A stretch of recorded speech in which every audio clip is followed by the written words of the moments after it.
சித்தப்பு இந்த மூடு பிடிக்காமல பையன் எப்படி வீட்டுக்கு ஒரே பிள்ளை செல்ல பிள்ளையா அப்படியா நல்ல வேலை செய்யணும்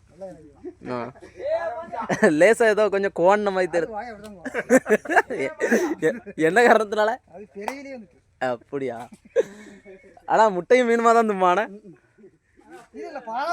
பாதாம் பருப்பு கல்யாணம் முடிஞ்சிட்டோ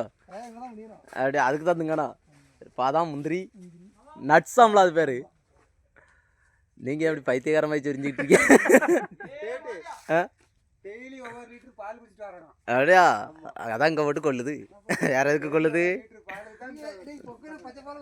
ஆமா அது என்னன்னு கேட்கணுமே வெறும்பாலெல்லாம் குடிக்காங்க பிறகு ஊட்டச்சத்துக்காண்டி 1 லிட்டர் அதுவும்